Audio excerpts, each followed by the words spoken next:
I am super excited to introduce our speaker this week. So, let me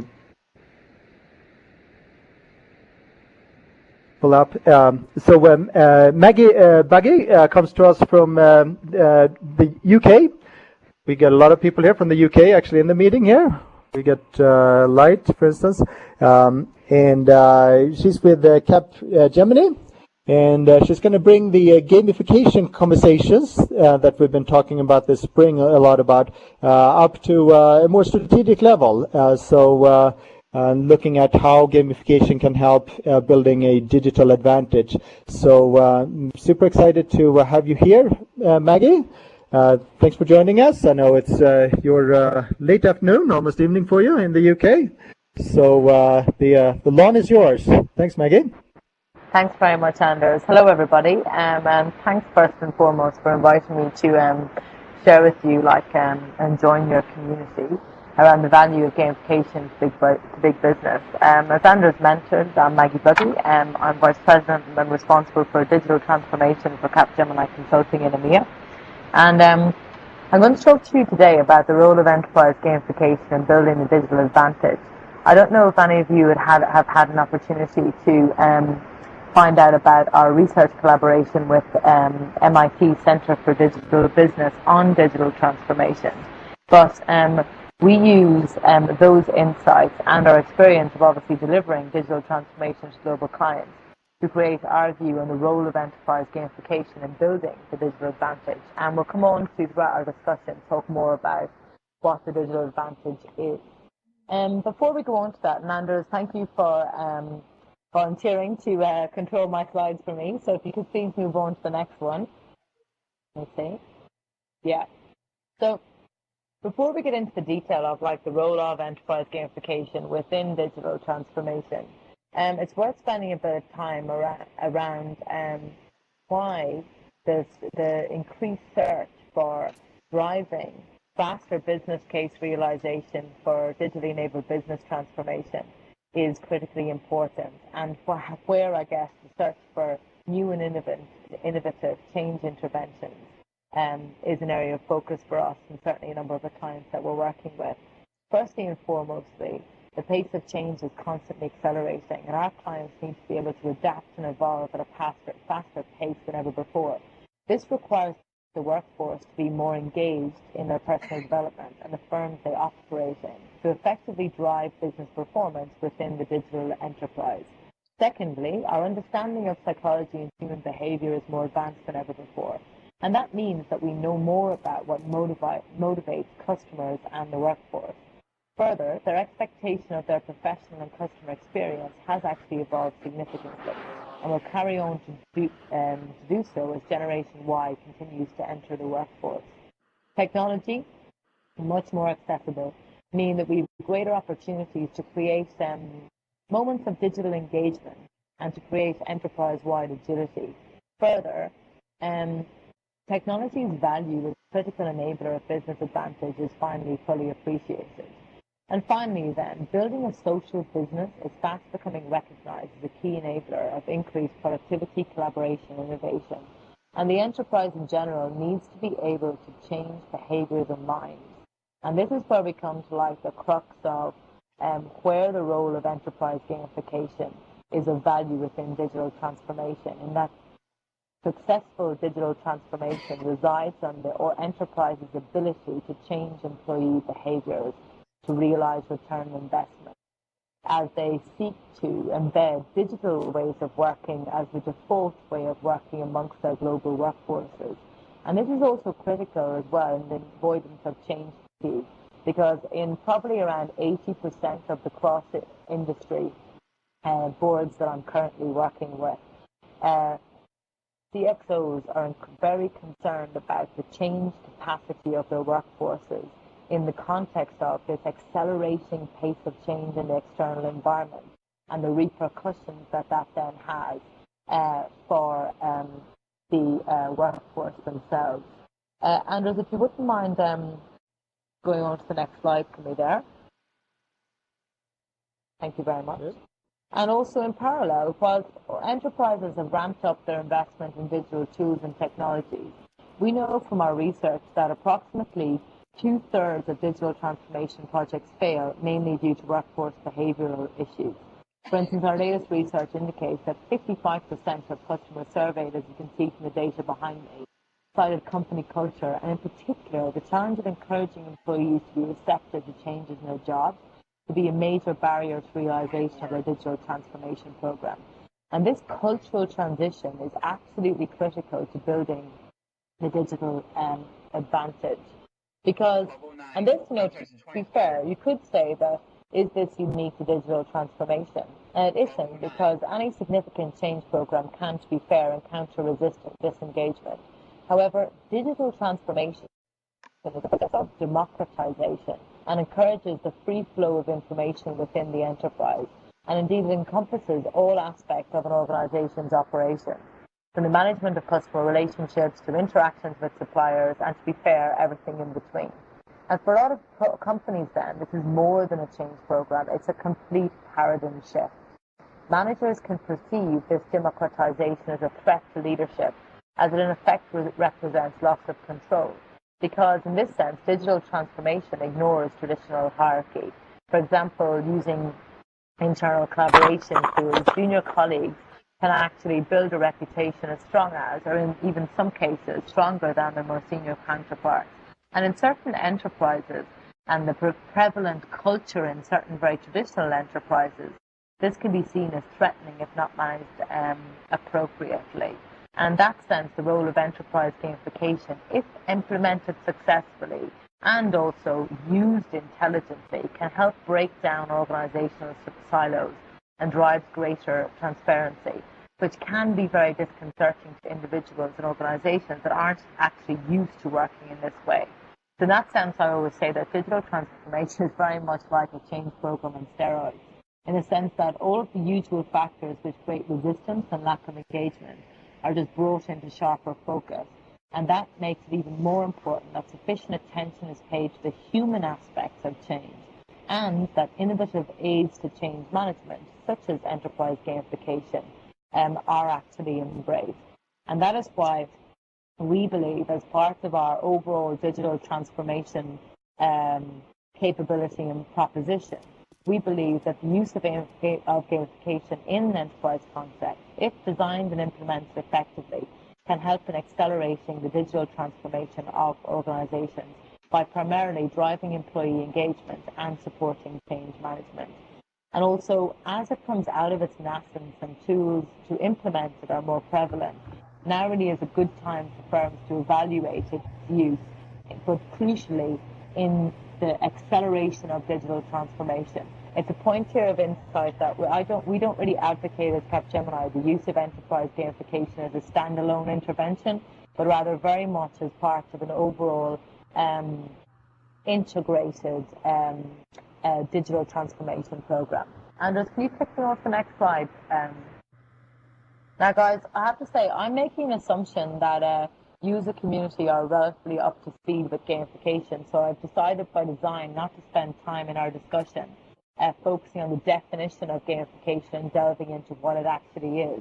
But the only point I will mention on this is that enterprise gamification is not about creating games. It's very much about using the mechanics that make games successful to change employee behaviors, and specifically targeting the neutral, the 70% neutrals there. And those broadly are the staff that actually neither embrace nor resist change, and therefore have an element of flexibility about them. Because regardless, every organization will have your top performers who will continue will broadly continue to be top performers. And unfortunately, every organization also has the dross that is impossible to get rid of. So enterprise gamification is very much targeted at changing the behavior of the broad middle. And this next slide, please. Now, from our research collaboration with MIT, we know that the how of digital transformation is much how it is approached is a critical success factor in actually driving a step change in business performance.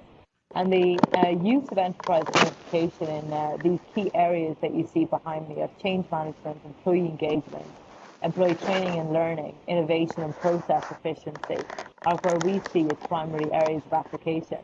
For instance, give you an example from one of the major global utilities I'm working with at the moment. The ability to deliver insight on demand and in parallel flexibility in operations, and also understanding of the operating model from a perspective that integrates business and IT is now less of a differentiator and very much a prerequisite to doing business effectively. Enterprise gamification can support the process digitization required to drive the convergence of the IT and business operating models and the employee, the workforce as a core a competence and stakeholder group within that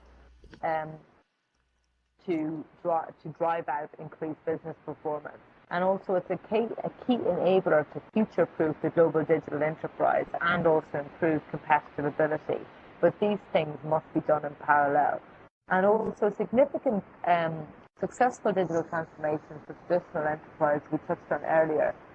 Probably about 80% of the organizations that I'm working with at the moment have identified the cultural shift necessary to become a digitally enabled enterprise as the biggest blocker to their realization of their business cases. And enterprise gamification can support the learning journey through fostering employee engagement, supporting experimentation with digital in an engaging, supportive environment, and also through improving the bang of change management initiatives book.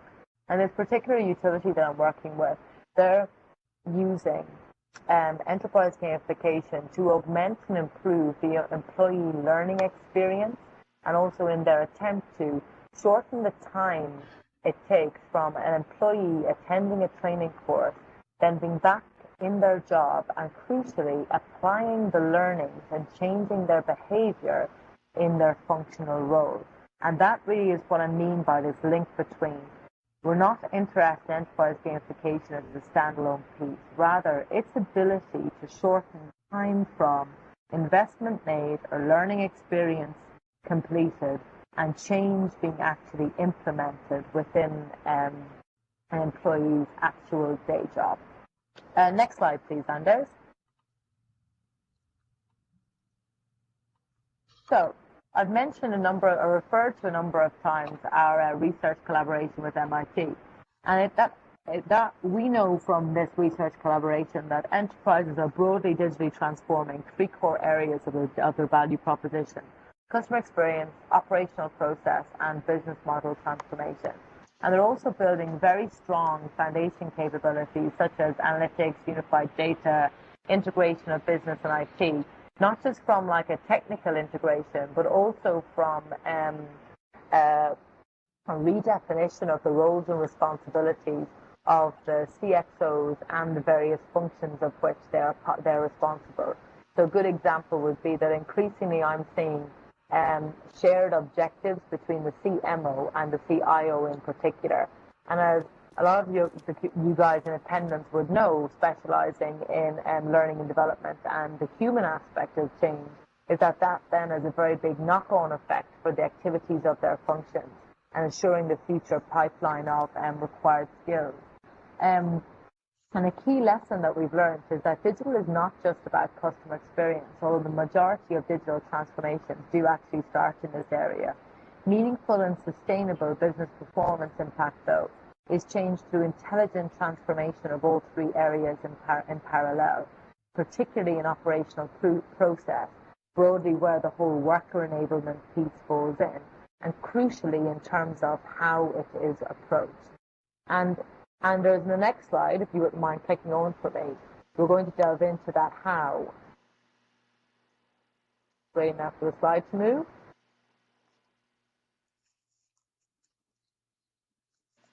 Anders, can you please move on the slide? Sorry, there you go. Thank you very much. So, before we get into this little bit of explanation here, digital intensity on the left-hand side there is about organizations using technology-enabled initiatives to drive change in the way they do business across customer engagements, internal ops, operating models, and core capabilities. The key here for successful digital leaders is that whilst technology is maturing fast, they do not let the technology itself drive the organizational change. And this is where I'm seeing quite a lot of where these initiatives fail is in the instances where the technology is allowed to become king, and insufficient parallel attention is being put on organizational change. And then transformation management intensity is where we see this organizational change being captured. And it is about the ability to move the organization and crucially its people forward in a coordinated way. And it's here that enterprise gamification can really help to accelerate business change. Successful digital leaders need to be able to create a clear business for the digitally enabled future, and also to be able to effectively govern that change, create enterprise-wide engagement, forge greater collaboration amongst business units, and crucially drive and sustain behavioral change. And we currently have got quite a lot of global programs now where enterprise gamification is increasingly being used as a standard component of how the enterprise approaches change management as a discipline in their attempt to evolve, shall we say, the enterprise from a traditional enterprise to a much more digitally enabled concern. And crucially, successful digital enterprises are able to manage all of these activities well. And to go on to the next slide then, there are 4 types of digital maturity. And by the way, guys, Anders will probably share later, but if you want to find out more detail on the bits that I'm actually referring to, particularly in the model we're about to go through around beginners, conservatives, fashionista, and digerati, please go onto our global consulting site. You can access all our research there free of charge. And companies in the lower left here are the beginners. These firms do very little with advanced digital capabilities, both from a technology point of view and also from experimentation with enterprise gamification, although there may be very mature, more traditional applications such as ERP or e-commerce and the change initiatives around package change rollout that go along with those. And although companies may be beginners by choice, more often than not, they're in this quadrant by accident. They may be unaware of opportunities and may be starting some small investments without effective transformation management in place, which very much blocks them from business case realization. The next category then, Anders, if you wouldn't mind clicking on for me, are the digital fashionistas. These companies have implemented or experimented with many sexy digital applications, and some of these initiatives may be creating value, but many do not. Primarily that while they may look good together, they're not implemented with a vision of gaining synergy amongst the items. And there tends to be in fashionistas, there tends to be a real lack of discipline around how change is effectively managed across the enterprise. And digital fashionistas are motivated to bring about digitally powered change, but the transformation strategy is not founded on real knowledge of how to maximize business benefits. The next category then, Anders, if you wouldn't mind clicking again for me, is the digital conservative. These companies in general tend to favor prudence over innovation. And I'm actually personally working with a lot of the enterprises that fall within this conservative category. And in general, conservatives understand the need for a strong unifying vision, as well as for governance and corporate culture to ensure investments are managed well. However, they're typically very, very skeptical of the value of new digital trends, and the enterprise gamification or even more customer-focused gamification would definitely fall into this category. And sometimes they're detriment, in that through aiming to spend wisely, their careful approach often causes them to miss valuable opportunities upon which their more forward-thinking competitors tend to pounce. And then lastly, Anders, if you wouldn't mind doing another click for me, that firms at the top right then are the digerati. As we often refer to them as like the absolute pinnacle of the firms in digital transformation. And on average, the digerati are, this comes from our research study, by the way, are 26% more profitable than by their industry competitors.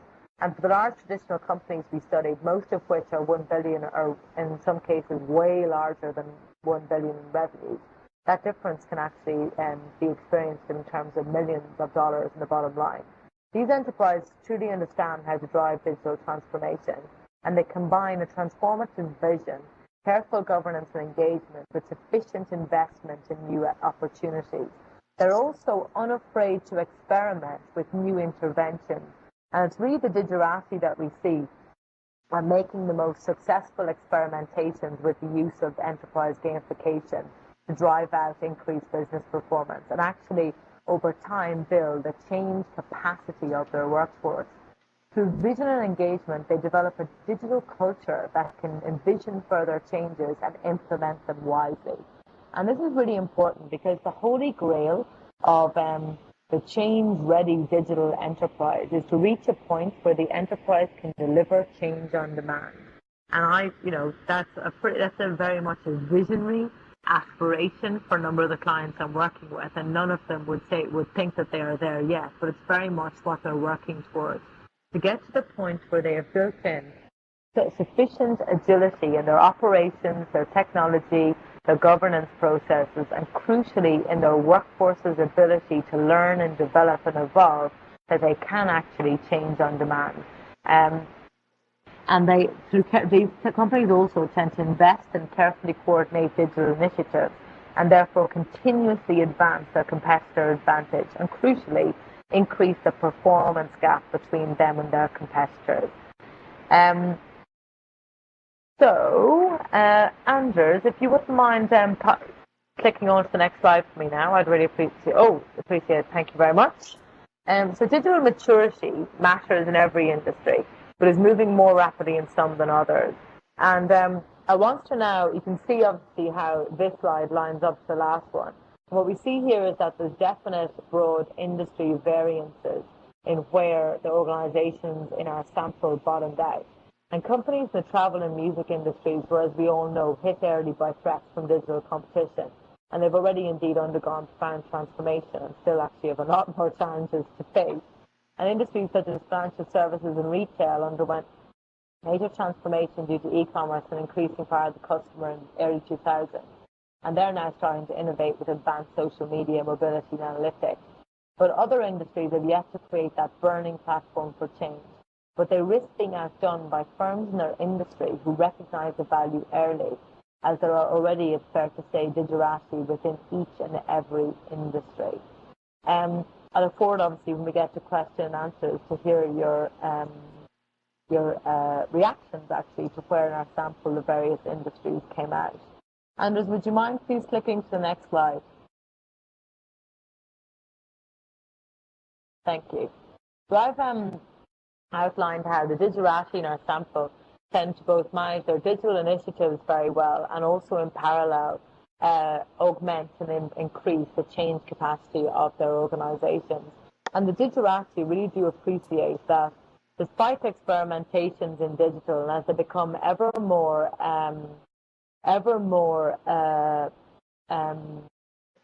sophisticated, shall we say, after digital transformation, it's the people element and that really can cause a lot of the success and failure of these initiatives. And they really get that, like, people are very much at the heart of digital maturity. And if you consider the business questions posed by the global enterprises represented here, all of which represent organizations that we're currently working with, it starts and ends with a business opportunity or challenge. And this links back to my point over we don't see the real value of experimentation with enterprise gamification if it is not clearly considered within a broader pursuit of achievement of a business level objective. Otherwise, you're kind of just testing and learning and experimenting from its own sake, and it's very hard to measure the success of these initiatives. But if we take the insurer as an example, because in the interest of time, I'm not going to be able to talk through each and every one of these. This insurer, they only currently market and sell direct to a single-digit percentage of their customer base, with the remainder through aggregators, partners, and independent financial advisors.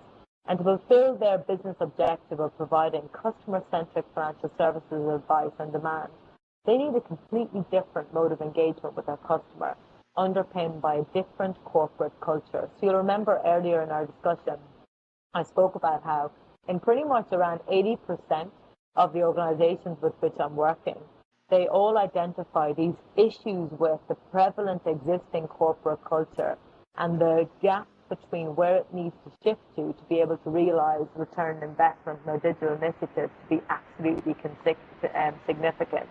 So in this insurer, their experimentation with enterprise gamification is very much focused on how can enterprise gamification focus on enabling this cultural shift with priority on the professional segments of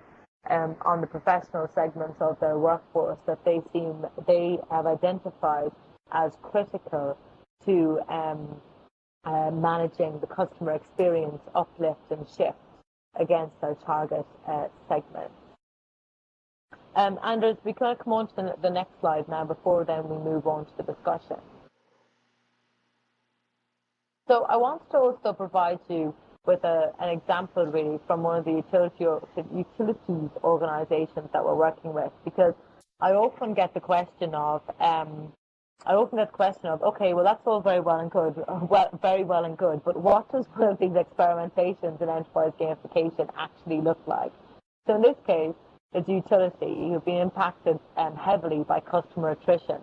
I'm afraid I don't know who of you here today work in organizations in the utility industry, but if any of you do, you will be aware that utilities in general suffer from the very high cost of customer attrition. And in general, the average utility, it takes them about 6 years to recoup their costs on customer acquisition, which I find certainly a frightening statistic. So therefore, customer attrition and customer churn and effective management of it is a really core KPI within the utility sector.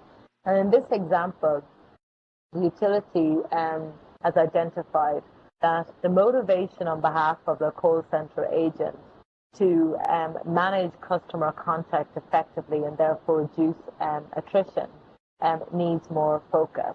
So in their instance, they're pretty clear that their enterprise gamification is around employee engagement, scoring, and retention.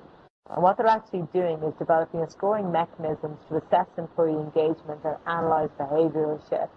Secondly, developing gaming mechanics to reduce employee attrition and increase collaboration against an anticipated KPI outcome around declining customer attrition, reduction of cost in training and development, and also improved productivity. And then from their consumer point of view, impacting as one of the levers to impact how they will build and increase their customer experience they offer. And the reason that they see the value as medium is that, back to my point over, this is just one intervention that we're working on, or rather this utility is working on, to impact this particular challenge. It's not like the only change intervention they have underway. So you can see here on the left-hand side, it's all about reviewing the current state of engagement, and they're using a behavioral scoring mechanism to identify pain points, both from external social listening and analysis of customer feedback and attrition data.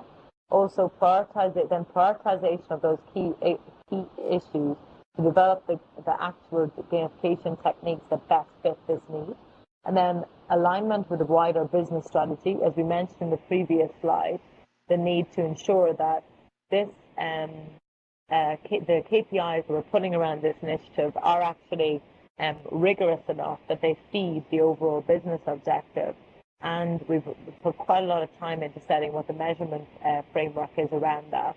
And then identification and plugging of data gaps, because that has been one of the points of failure in some of the enterprise gamification experiments that we've seen, in that the understanding from the outset the impact on data management and the sophistication and underlying analytics capability that needs to be in place in order to manage and enhance the productivity data, interrogate the data to understand the productivity reporting and analytics capability, and also so that measurement can be effectively managed.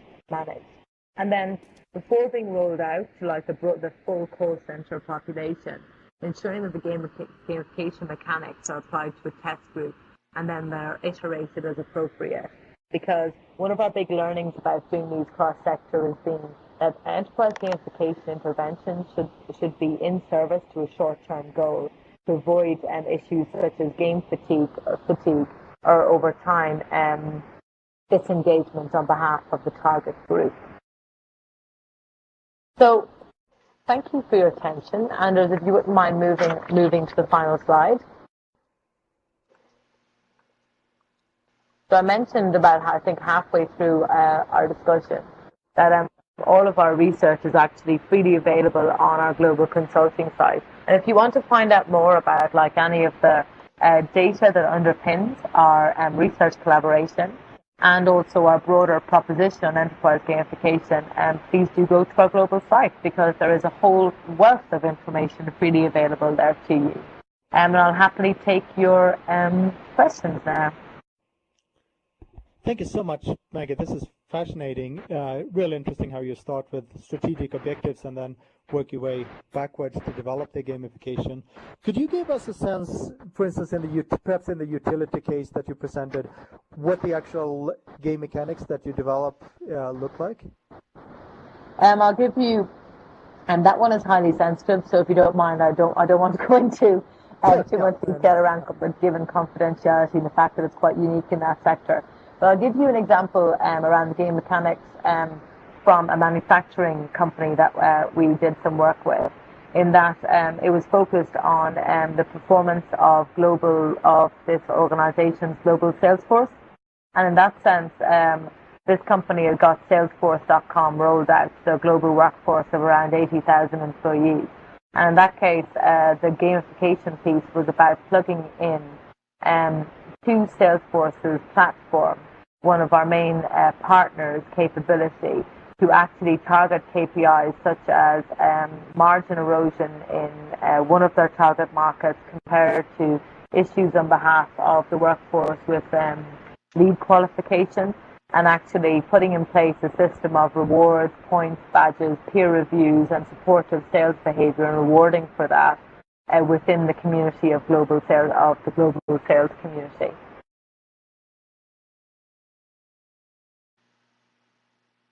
And the rewards, what kind of could you give a sense of? Are they monetary or more symbolic? In this case, actually, there was no monetary reward at the time. Although in the second iteration of what they've done, they have actually now linked it to the bonus allocation of the sales force. But at the time, it was mostly done on more intrinsic rewards, such as recognition within the community, being acknowledged as like the lead sales guy for the sale of X, Y, Z types of products, and also then being given opportunity to get some like quite high value, expensive training that wouldn't be coaching from a senior sales executive that wouldn't normally be available to the general sales population. Interesting. So feel free to type your questions and comments here. There were comments on the, let's take Mike's question first about the industries. Mike Kemler is surprised that banking was in the upper right quadrant. But banking, they're feeling the heat from even Google with Google Wallet and stuff, right? So they're being forced to digitize, right? Yeah, they absolutely are. And I think that Mike's point, though, is a fair one. We often get quite a bit of surprise at the banking one. But it's largely, why they're in this bit is largely due to like their forced early mover advantage from what happened in that market in the 2000s. And also a lot of the organizations, the retail banks that form part of our study have put such significant investment into their core digital platforms that then allow them to have a much more sophisticated digital operating model that comprises both the business and IT piece, and also experimentation, innovation such as like use of mobile payments, and also the performance element of those digital platforms and the ability of customers to pursue self-service, for instance, and also transact at any point within their omni-channel customer offering. Is what compared to the relative maturity of other industries. As like kind of a contrasting example, if we take the utilities industry, the vast majority of utilities have only very recently gotten to grips with using email as a channel for serving customers. And when you compare that to, say, retail banking, whereby there are proliferation of channels through which I, as a customer, for instance, can interact with my bank, both in terms of digital, email, phone, or in branch, as part of a very sophisticated omni-channel strategy to me as a customer. And Mike, I would encourage you, and the banking specific data is actually available on the website as well. And there's a very good report that we just released a few weeks ago, also on the site, if you're interested in retail banking, that is about how retail banks are attempting to manage the balance between the physical and the digital customer experience offering, which I certainly found extremely interesting when it was launched a few weeks ago. Great stuff. So Susan Hansche has two questions here. Let's start with the first one, which I find very interesting too. Have you done research on whether certain types of employees, there are certain type of employees that respond better to gamification? For instance, executives, technical, administrative? No, I have to say we haven't done any research on that specifically. But I will just give some insight from our experience, although with the qualification that I don't know how well replicated this is right across the space. But we've seen that Salesforce sales representatives in particular as stakeholder groups respond very well to games that promote competition and status and reward within their community.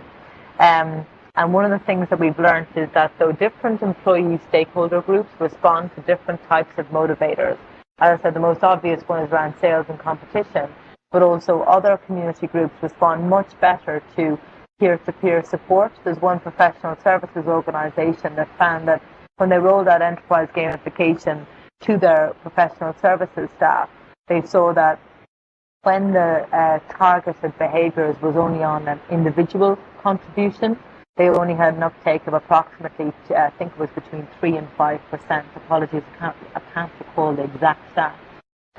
But when then they changed the target behavior to make it more team-focused, they saw a significant uplift to the 90%. And which the learning from that was that once this notion of community and the fact that you are the team element and the collaborative element was introduced, that drove a much bigger pickup in engagement with the desired behavioral change and driving an actual step change in performance, which I certainly found extremely interesting as an insight. And also refers to the fact that in general we are like social people. In this case of this organization, their business very much dependent on the ability of their global workforce to team quickly in response to customer needs. So you're talking about small work groups competing against each other then, or? No, not even competing against each other, collaborating against each other. Because for professional services organizations, and we Capgemini would fall into this. I noticed there's a number of people from Accenture in the community as well. Professional organizations like us, essentially we sell advice and the knowledge that sits within our workforce's heads. If we as professional services organizations, if our workforce don't collaborate together, that is a big problem for those of us who sell people's knowledge to our clients. Yeah, that's, I guess, a common misconception that gamification is a everyone against everyone individual competition. No, it right? absolutely isn't. So there's big community elements to this as well. And if you also link that to the broader understanding within the digital space, that digital in a broader sense is about co-creation, collaboration, and an openness and democratization of information, and groups of people coming together in many cases proactively to create something different and new. That's a big cultural shift in society, and that has ramifications for how people work and, crucially, for how people want to work over the next 5-10 years. We're going to see acceleration of these trends. So therefore, there's a really important point from a point of view of stewardship, from the board's perspective, stewardship of the global workforce, that the skills and ways of working that we're putting in place within our global enterprises now are relevant for Generation Z as they come into the workforce. And a real issue there around stewardship of big global organizations. And it's certainly something that I spend a lot of time talking to my clients about. Susan has another question that's a good segue to what you just said here. She says, when does it become demoralizing? The employees just want to do their, don't just want to win or lose, they want to do their job. Is there a risk that when you absolutely. Excellent question. There's 2 points here in that, like, one is around just game fatigue, which we covered off earlier, and that people that's why we advocate, like, doing the hard yards in terms of putting in place short-term objectives and then iterating the game regularly so it doesn't become boring and to avoid change fatigue. The second and much more important piece is around the enterprise's trust contract with its employees.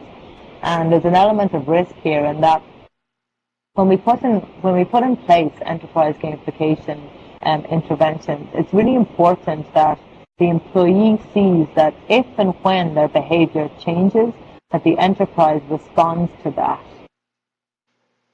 Should the enterprise fail to do so, that then can have a very negative demoting impact on the trust contract between the employee and the enterprise, in the sense that the employee feels, wait now, you asked me to do something, you encouraged me to do so, I've done it, and nothing has changed. And this is another reason why, another insight into why I'm so absolutely clear the start and end point is the business strategy.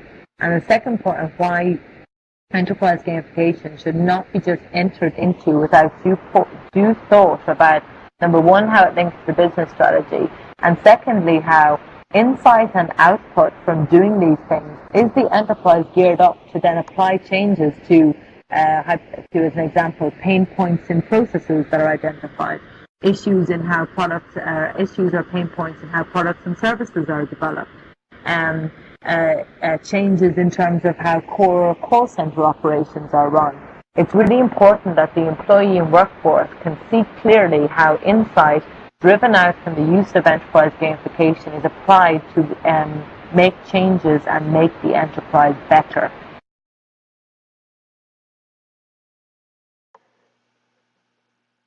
So,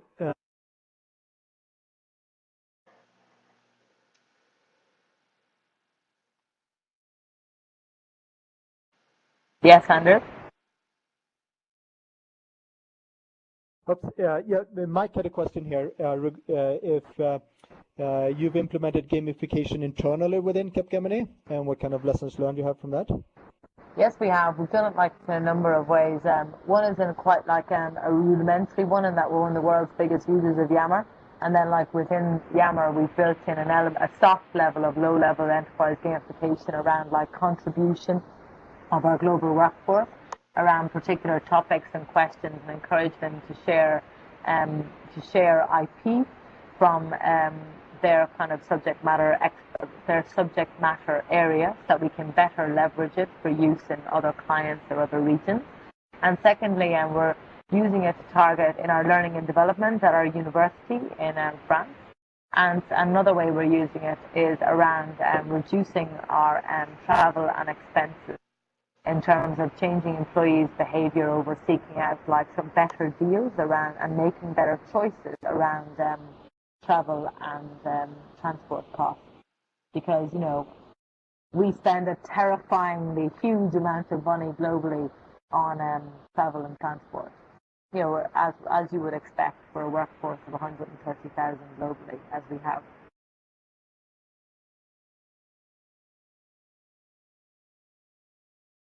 So, Susan had a follow-up question on that. Can you provide more detail about the learning example?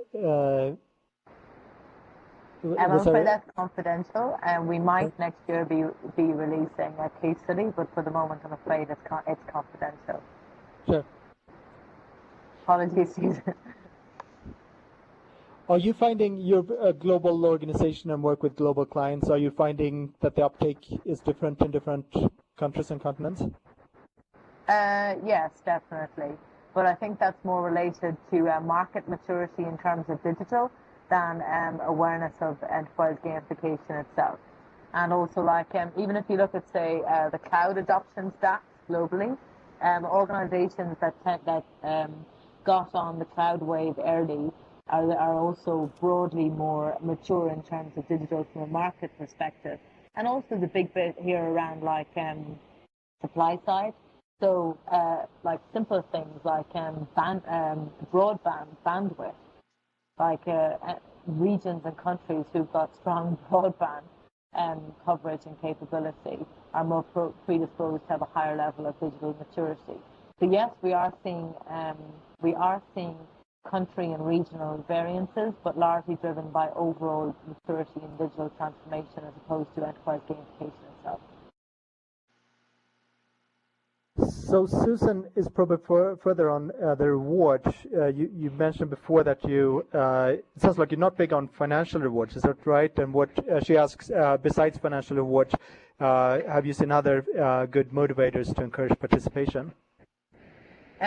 Yes, and I would just make one qualification there. It's not that we're not big on financial rewards. It's that like in the engagements we've had to date, the financial reward hasn't to date in those examples played a big component. We definitely see that in certain situations, financial reward is very much fit for purpose. But in terms of other rewards, things such as,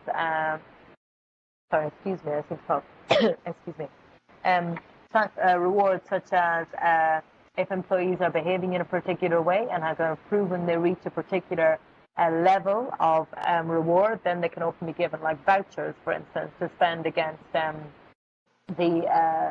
like I don't know about your organisations, but in ours certainly we have like an employee discount scheme against with a whole load of retailers and holiday firms. And like using rewards like such as having an experience around eating out or like getting a particular piece of technology, for instance, and also getting access to one of the things we're experimenting with is like how can we use as part of a rewards piece access to senior executives within the enterprise, because that's one thing that's been shown not about enterprise gamification but generally around employee motivation. Like giving your top junior or middle management employees a one-to-one FaceTime with very senior executives for coaching, and like those type of rewards can be very prized by like your top performers within your global workforce, who invariably might never get to spend an hour face-to-face with the CFO or the COO or the CMO. Wow, that's brilliant. That's along the lines of a lot of charities will have like a lunch with a celebrity or something like that. That's I never thought of using that. Yeah, so linking it to overall career development and coaching, as an example.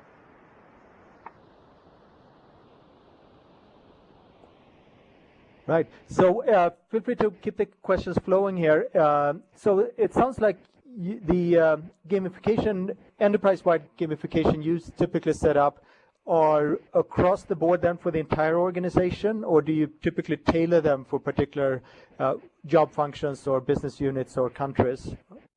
The only disclaimer I would say here before this statement is that the use of enterprise gamification, even in the way we're using it, is still in a very early stage. So my answer now might be different from my answer in a year's time as we see more and more of these and case studies hitting the market.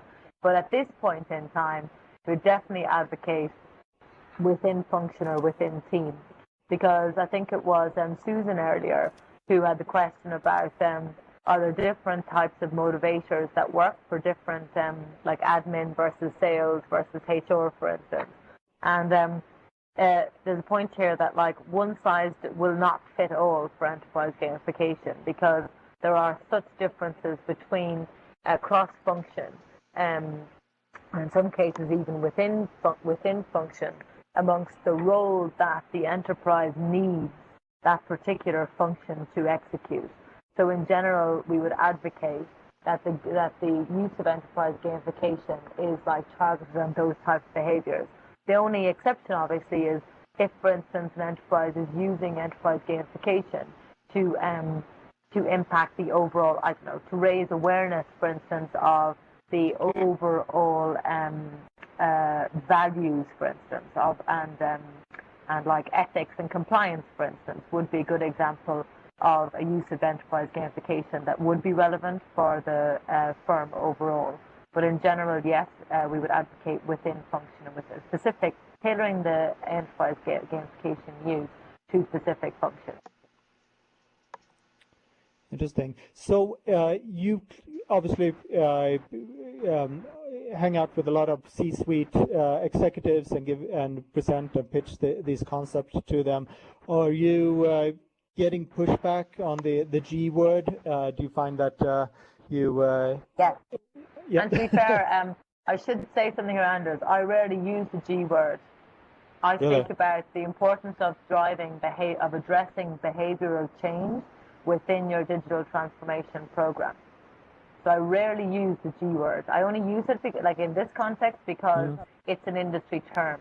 But in terms of my client discussions, I talk about behavioral change and the importance of focusing on it to ensure that the investment that my clients are making in their digital transformation initiatives is realized. Interesting. And then gamification becomes more of a tactic that you can talk to when it gets to implementation.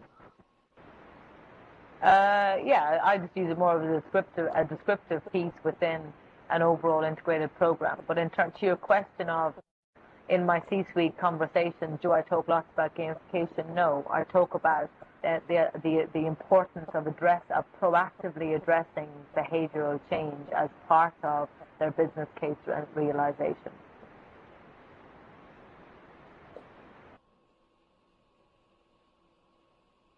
That's really interesting. Aren't you finding, though, that that's changing as more and more companies are openly talking about gamification? Do you think in the next few years you'll be talking more openly about it?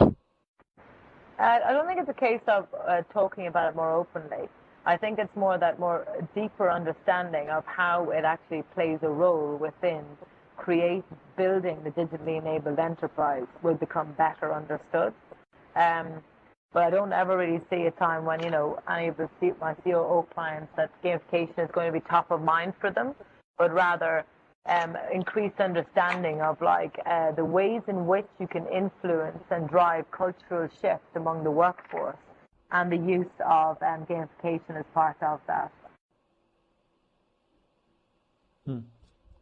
Anders, I'm afraid I'm going to have to drop off now because I've got another call starting at 6 p.m. Sure. All right. Well, thank you so much, Maggie. This has been awesome. My pleasure. And I'd just like to thank everybody for giving me the opportunity to talk with you. And thank you for your questions because, I always love getting questions because they definitely give me food for thought. And if you're interested in finding out more, as I said, the links have been up there on our slides. So please do have a look at it, and please do feed your feedback back to me. We're always interested to know about how you feel our insights are relevant to your organizations and your experiences. Okay? Excellent. Thank you so much. Thank you very much. Take care. Have a nice day or evening, everyone. Bye-bye. Thanks. And next week we'll have our last meeting of the spring before we take a summer break. And you don't want to miss it. It's Kevin Wernbach, a professor at Wharton, who has led one of the biggest MOOCs, massively open online courses, on the very topic of gamification. He has taught 140,000 students, and his claim is that that's more students than the entire faculty of Wharton School of Business throughout its 130-year history. So he's going to give an inside view of what it's like to run a MOOC on such massive scale. So that should be a really interesting topic. Hope to see you all here next week for that. And as always, feel free to contact me directly if you have other ideas for speakers and topics for the fall session that we're already starting to plan out here. And if ever we can help you at the Gronstedt Group with your learning needs, feel free to reach out, of course, to me directly. So thank you very much, and hope to see you here next week.